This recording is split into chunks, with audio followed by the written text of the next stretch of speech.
Hi! குழந்த இருக்க எல்லாருமே இத எக்ஸ்பீரியன்ஸ் பண்ணியிருப்பீங்கன்னு நெனைக்கிறேன். ஒரு குழந்த பொறந்தா கமுறது, மண்டியிடுறது, அதுக்கப்புறம் நிக்கிறது, நடக்கிறது, சாப்பிட்றது, பேசுறது இதெல்லாம் நம்ம ரொம்ப ரசிச்சு பார்ப்போம். அதுக்கப்புறம் ஃபர்ஸ்ட் டே ஸ்கூல் போறதும் நம்மளுக்கு ரொம்ப ரசிச்சு பார்க்குற மாதிரி இருக்கும்.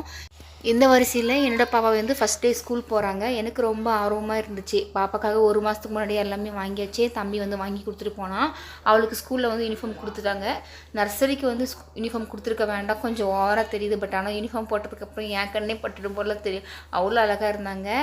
ஒரு 3 வருஷத்துக்கு முன்னாடி நான் காலேஜுக்கு பேக்க தூக்கிட்டு ஓடுனேன். இப்போ என் புள்ள ஸ்கூலுக்கு பேக்க தூக்கிட்டு போறா. ஒரு 3 வருஷம் எப்படி போச்சுன்னே தெரியல. ரொம்ப படாப்பட்டா போயிடுச்சு பாப்பா கூட இருந்ததுனால. பாப்பா ஸ்கூலுக்கு போகிறது ஒரு பக்கம் ஹாப்பியாக இருந்தாலும் இன்னொரு பக்கம் அவளை விட்டுட்டு இருக்கணுமே ரொம்ப கஷ்டமாக இருந்துச்சு. அவள் ஃபஸ்ட் டைம் என்னை விட்டுட்டு இருக்க போகிறா, எப்படி இருக்க போகிறான்னு தெரியல. பாப்பா போனதுக்கப்புறம் வீடே வெறிச்சூர் போன மாதிரி ஆச்சு. ரொம்ப கஷ்டமாக இருந்துச்சு. எங்களை விட அவங்க தம்பி தான் ரொம்ப ஃபீல் பண்ணாங்க, அழுந்தாங்க.